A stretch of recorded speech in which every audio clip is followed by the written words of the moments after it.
Well, unfortunately, once again, it appears that Derrick Jones Jr. is going to be missing some time with this Clippers team. Welcome into Clippers Talk. I'm Adam Osland.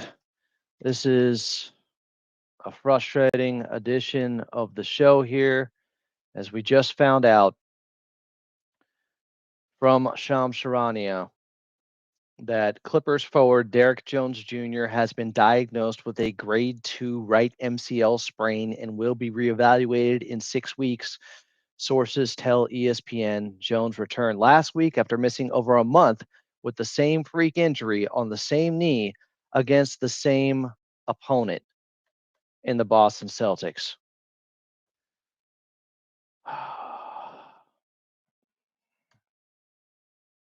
This is a big blow for the Clippers, especially hurt right now for Derrick Jones Jr., who just came back. Let me put out the link here to the show, as I wasn't expecting to do this episode. Throw this out there. This is really unfortunate. I can show you guys the play. Prayers up to DJ being a quick healer, as he has been in the past. I will say this, just like I did last time, this isn't worst case scenario. Worst case scenario was he was out for the season, and he tore it. And it wasn't just a sprain. And it could have been a career-altering type of injury. It's amazing that it happened twice against Boston. And I know a lot of people are saying, well, Boston's dirty. Like, I'll say this. Peyton Pritchard doesn't have any reputation of being a dirty player. Neither does Jaylen Brown. You could say it's a reckless play. The bench with 11. That's been about what he has done on this road trip. Averaging 10 points, 5 rebounds. Derrick Jones Jr. goes down. Here's what I really don't like about it. It looks like Peyton Pritchard is flexing or mad at the referee. Derrick Jones Jr. goes down. He goes over to Joel Mazzulla, high fives him. They're happy about the defensive effort, but there's zero concern that DJ is on the ground writhing in pain. I don't love that. Now look, he knocked the ball away, and now he's trying to seal DJ. And if he's wearing a Clippers uniform, I think you can rationalize this as, well, he's just playing hard, even in a game where they're almost up by 20 points, running through the tape, and it's an effort play, and it was unintentional, and there was nothing malicious about it. He's trying to seal DJ with his left arm. DJ's foot, he takes a wide step there, really wide step, and it ends up pushing this knee in. The MCL is the medial collateral ligament on the inside here. It's lateral on the outside. Brian Seaman knew then. That is very similar to what we saw in Boston in the middle of November.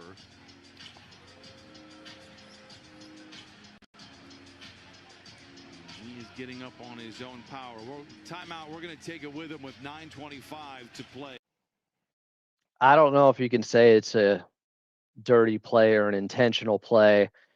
And I do want to say, while Peyton Pritchard didn't seem to have much concern for DJ right after the play in the heat of the moment, we don't know if he exchanged well wishes after the game or sent a message to Derrick Jones Jr. and said, hey, hope you're okay, hope you're all right. So I don't want to be too judgmental there.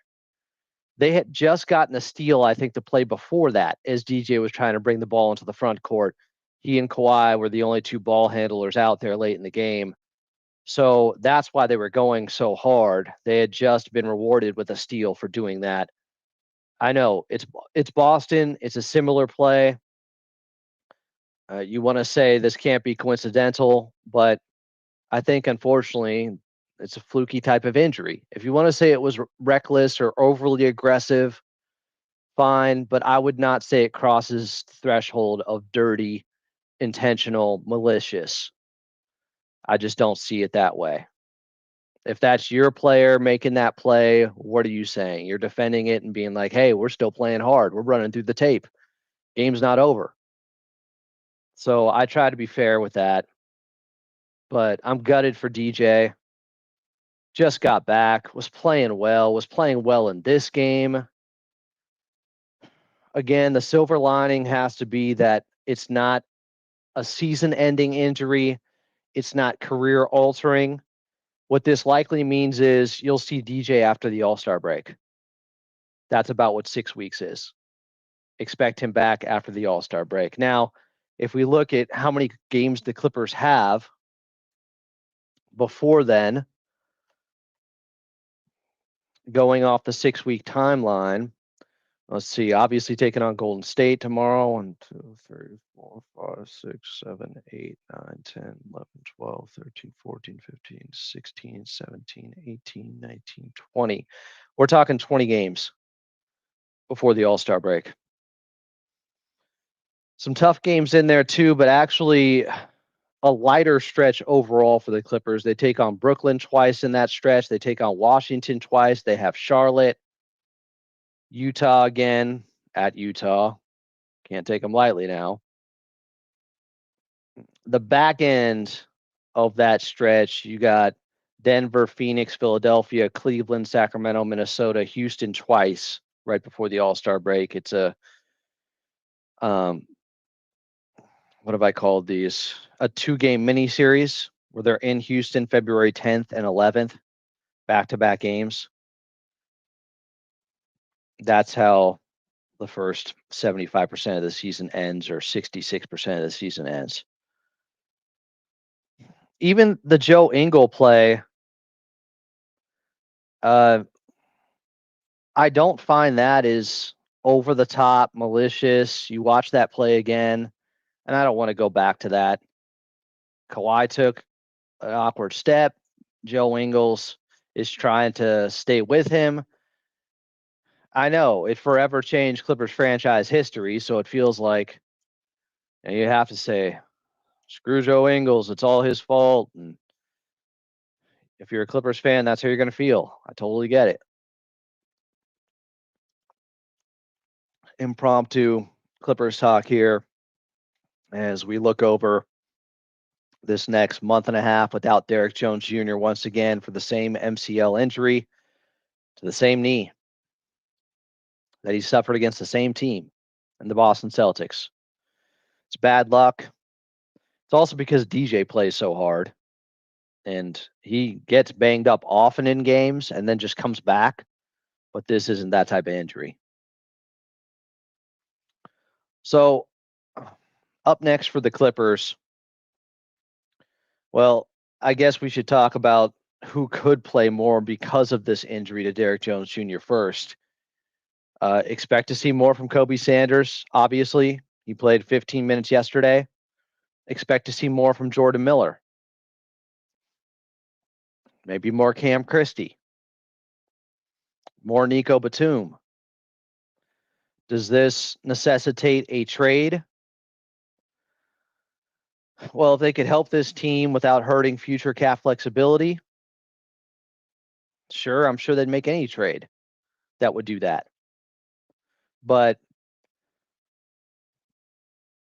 they didn't go out and get a replacement for DJ before when he was out for 6 weeks.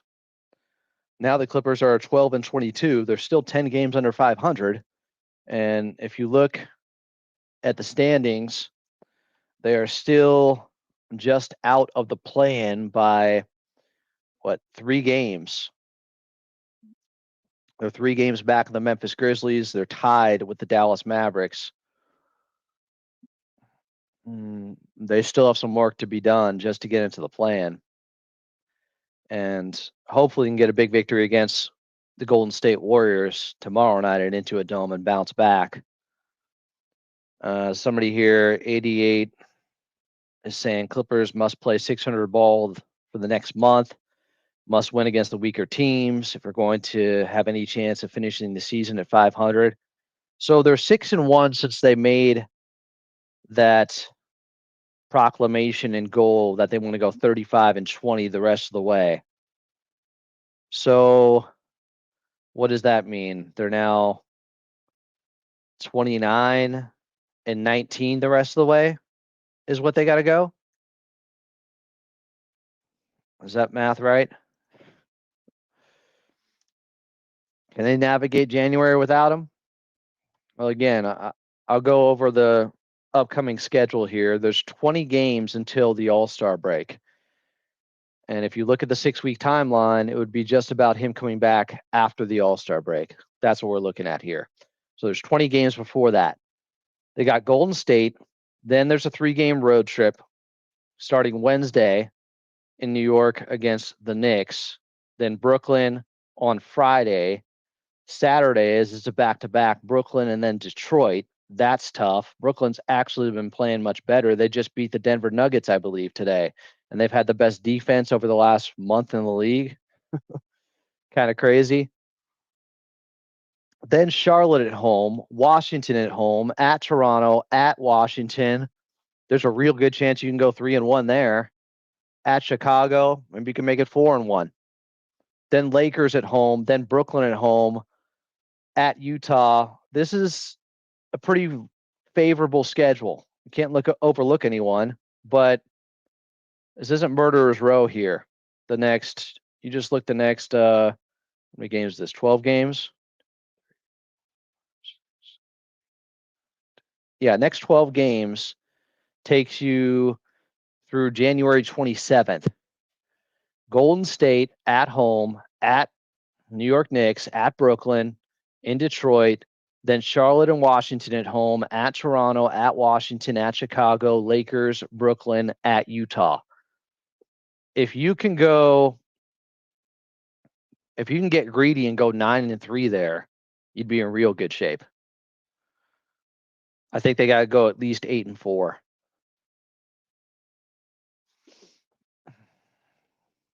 This team had been getting by without DJ for some time, but he just came back and was just playing well. And by getting by, I mean the winning streak started obviously while he was still hurt. But this is quite a devastating blow. He had just played the last 4 games since returning from the same knee injury that he suffered against Boston in Boston. And they went 3-1. And he was, let's see here, the last 2 games, he really came on strong. Against Utah, he had 10 points, 2 of 3 shooting from the outside. He had 19 against Boston. He had just knocked down a corner 3. I think Jaylen Brown hit one. He hit one on the other end. There was a point in that game yesterday where there were 9 straight threes made total from both teams, back and forth. They combined to hit 9. They were trading threes back and forth till it got to 9 straight. It was incredible. But Boston outshot them, and Jaylen Brown was special. Tough news. I say at least go 8-4 in the next 12, and you're in decent shape. Anything above that, that'd be big. But again, the guys who are going to have to pick up the slack, more from Kobe Sanders, probably more from Jordan Miller. He could have more of an opportunity here. And Nico Batum's going to have to play more minutes. I want to see what Nico's minutes were at the last 4 games with DJ back. So he played 31 against Detroit, but then just 19 against Sacramento, 28 against Utah, 16 against Boston. So if DJ wasn't playing that game, he's likely playing more minutes. Clippers got to be better, though. Yesterday, their point of attack defense was not nearly good enough. Boston was running small pick and rolls. They were torturing the Clippers with that. Their switching was not good enough out there. Boston played an elite game, though. You have to understand. It is not every loss needs to be some referendum or some situation where you're looking for someone to blame all the time. It doesn't have to be that. Jaylen Brown and Derrick White were running small pick and rolls to perfection. They were killing the Clippers coverage on bad switches. There's really not much more you can do. Like, they tried a lot of different things. They just have to be better defensively. Guys have to guard better, take up the challenge better. But not every loss needs to turn into, we got to find someone to blame. Who's at fault here? Sometimes if the opponent was really good. Teams have been saying that when they had been losing to the Clippers recently. You know? Sometimes you tip the cap. Jaylen Brown had a special performance. Sometimes you just got to give the other team credit and not just look for people to blame right away. It's not that simple. No, I don't think it means you trade for a wing ASAP. If a certain opportunity opens, maybe that happens. They look for reinforcements. But the Clippers aren't going to do anything that hurts their salary cap moving forward. They're 12-22. This doesn't look like, a championship contending team, especially when you see them against Boston. And there's levels to this. The Boston Celtics are playing really good. Clippers can play better than that. But they're not in that tier. They're not even in the play-in yet. It's incredible.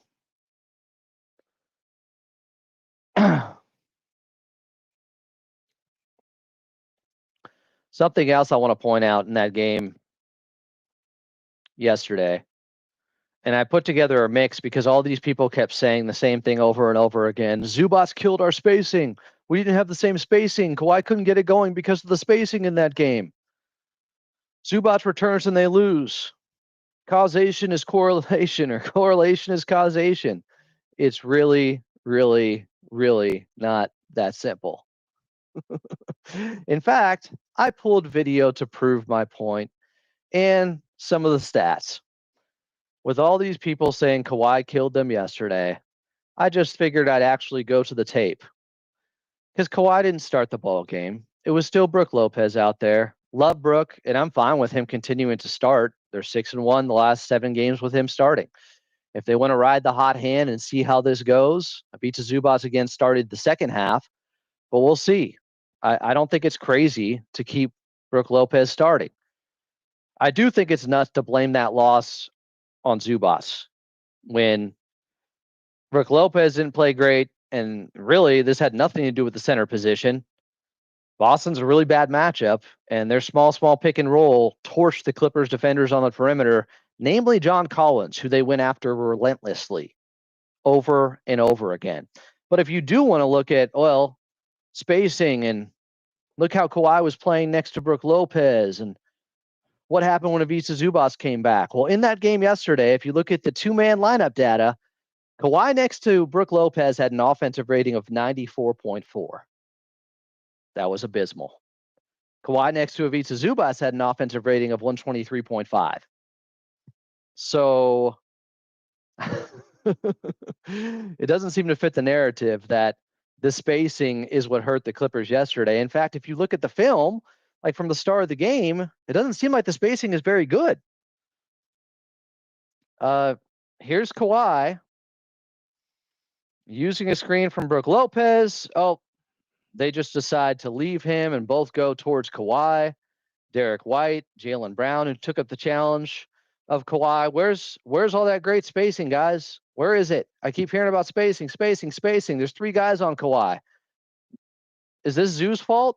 He's on the bench. Brook Lopez is out there. Kawhi makes the right pass. Brook Lopez takes slightly contested 3 from Peyton Pritchard. He can knock that down. He didn't. Here's Kawhi. Look at how they're shading over. 2 defenders his way. Brook Lopez is on the court. He's in the far side corner. He's going to help with spacing, right? Well, Derrick White is completely playing off of him.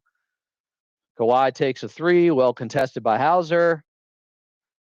Misses it. Where's the spacing? I keep hearing spacing, spacing, spacing.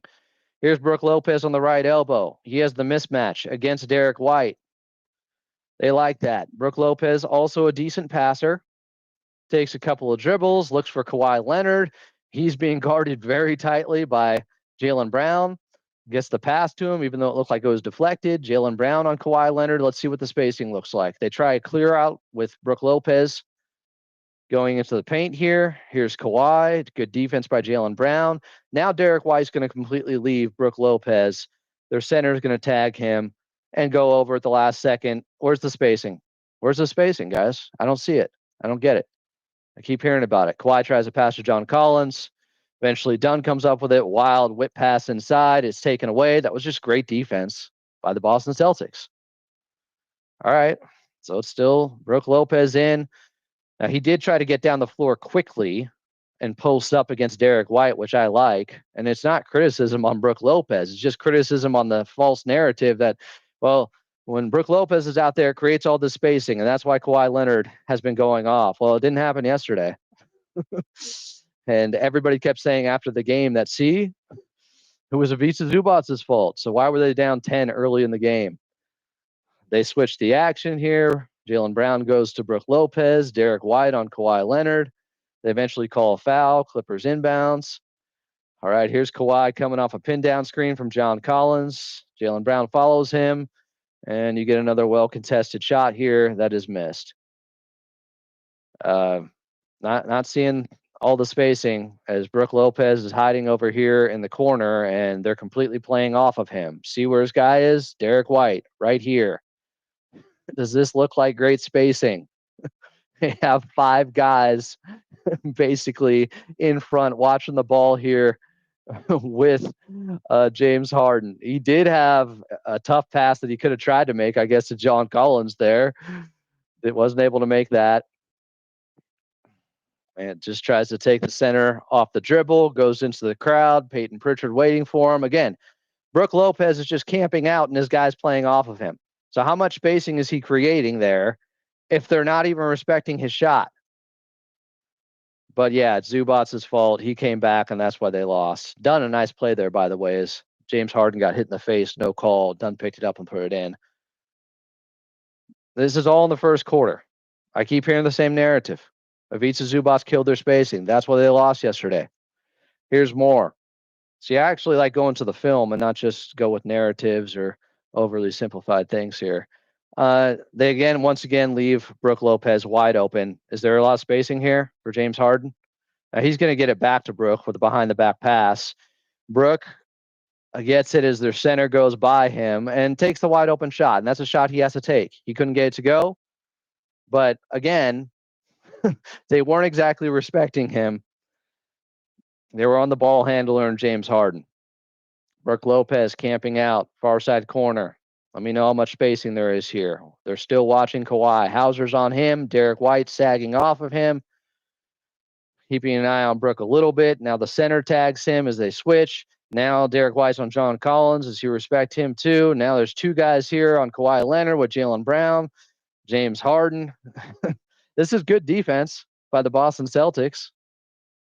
But I'm sorry. This game, the Clippers are down 10 here already, and Ivica Zubac is not taking the floor. There's Brook Lopez, far side corner. Derrick White playing off of him.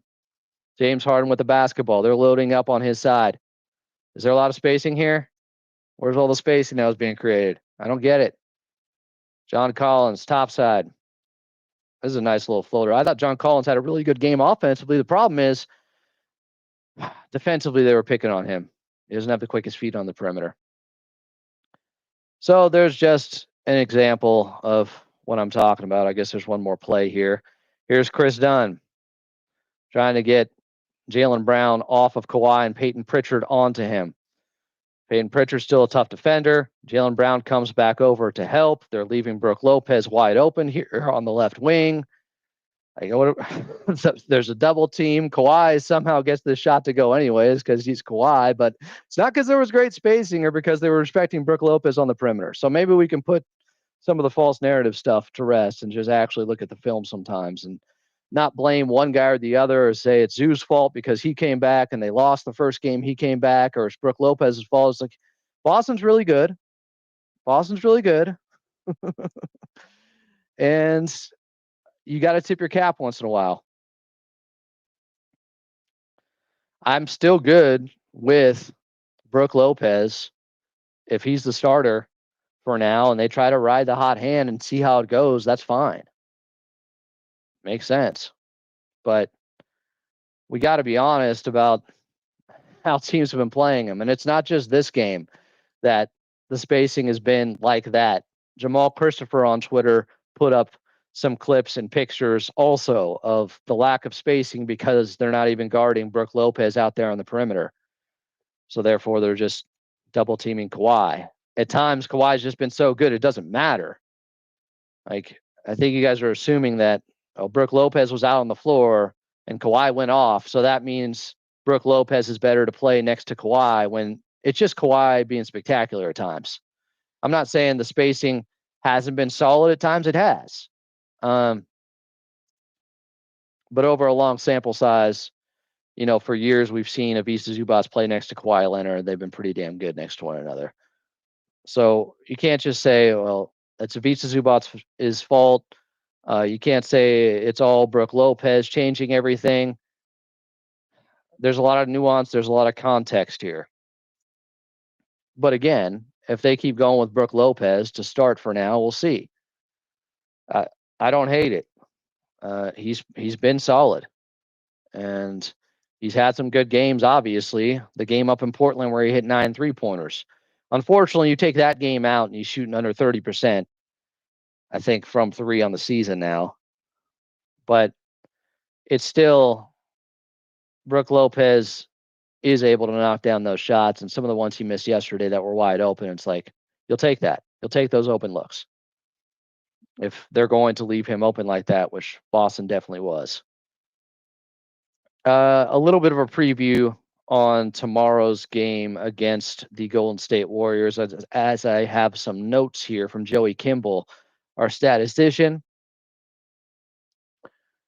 He sent me this earlier today. James Harden has drawn a league-high 34 shooting fouls on three-point field goal attempts this season. No other individual has drawn more than 19 fouls on three-point attempts this season. James Harden has drawn 34. Harden's 9 three-pointer and ones also lead the NBA. No other individual has more than 5 4-point play opportunities.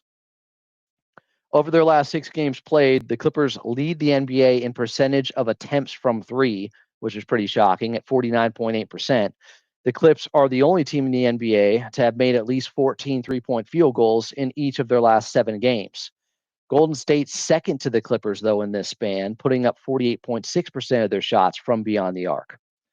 The Clippers are the only team in the NBA to not have a fourth quarter comeback this season. They are 0-16 when trailing after the third quarter.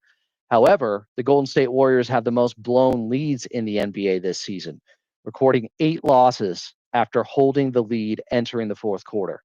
Ivica Zubac has drawn the second most loose ball fouls of any individual in the NBA this season, having drawn 27 loose ball fouls thus far in the season. Only Rudy Gobert with 30 has drawn more. While scoring a season-high 22 points, John Collins recorded a true shooting percentage of 1.05 on Saturday night, so over a point per possession against Boston. This was his second highest true shooting percentage of the season, or actually in a game since 2023, back when he was playing for Atlanta. His true shooting percentage on Saturday was the 4th highest of any individual in the NBA this season. What did Collins end up shooting from the floor? Now I have to double check this. Here's the problem. He shot that well from the floor where John Collins was 9 of 10. There you go. But they were cooking him defensively. And at one point, I said on Twitter in my thread at @FollowAdamA in the game, I'm like, put in DJ for John Collins because they're just going at him He's been a defensive liability in this game. It's not his fault. It's just not his forte. He doesn't have the quickest feet on the perimeter, and Boston was hunting him. And Coach Lue, right after that timeout, did put in DJ. Kawhi Leonard has played at least 30 minutes in his last 14 games. This is Leonard's longest streak of 30-minute games since he had a career-high 28 straight in 2023. If Kawhi plays 30-plus minutes tomorrow night, he will tie his second longest 30-minute game streak as a Clipper, which was set from January to March of 2021. Special run right now from Kawhi. The Clippers have won their last 7 straight home games against the Warriors going back to February 14th of 2022. Isn't that Valentine's Day? This is tied for the third longest active home winning streak against any opponent. Well, that's important. They've won their last 7 straight home games against the Golden State Warriors going back to 2022. James Harden has recorded only 3 turnovers in his last 3 starts. Damn. This marks only the 4th time in his career that Harden has recorded 3 or fewer turnovers in a game span where James Harden was a starter in all 3 games. The Clippers have had 13 or fewer turnovers in their last 6 straight contests. This is the longest active streak of 13 or less turnovers in consecutive games in the NBA. The Clips lead the NBA in turnovers per game, 11.6 in their last 8 games. That would be fewest turnovers per game. Over the last 8 games, nobody's been better taking care of the basketball than the Clippers. The unfortunate part is yesterday they only had 9 turnovers. Boston only had 6. In their last 5 games, the Golden State Warriors opponents have averaged a league high in 26 points off of turnovers per contest. Going back to the 24-25 season, last year, the Clippers have won their last 10 straight games when scoring 26 or more points off of opponent turnovers. That makes sense. You get 26 or more points off of turnovers, you're probably winning that ball game. They've won 10 straight in those situations, and the Golden State Warriors, they are averaging opponents getting 26 points off of turnovers in their last 5 games. Golden State is turning the ball over. The Clippers are due to create some more turnovers after Boston only had 6 last time out. That bodes well for the Clippers. So a little bit of notes on tomorrow's game. Appreciate you guys. This was a quick Clippers talk. People in the chat, Boston fans in the chat. I discussed what I thought of the play earlier with Peyton Pritchard. I discussed before, I thought the Jaylen Brown play was definitely a little bit reckless. It was. I thought that was probably more egregious than the Peyton Pritchard play. But unfortunately, it's the same injury. Sprained MCL, DJ out 6 weeks, same right knee, same team it happened against in the Boston Celtics. Hopefully the Clippers can find a way to overcome this, get a win tomorrow, and the schedule, not too unforgiving. They have some easier opponents coming up. So expect DJ back probably after the All-Star break. I'm Adam Mosland. This has been Clippers Talk. We'll talk to you guys tomorrow at 6 for your pregame show, Clippers and Golden State Warriors.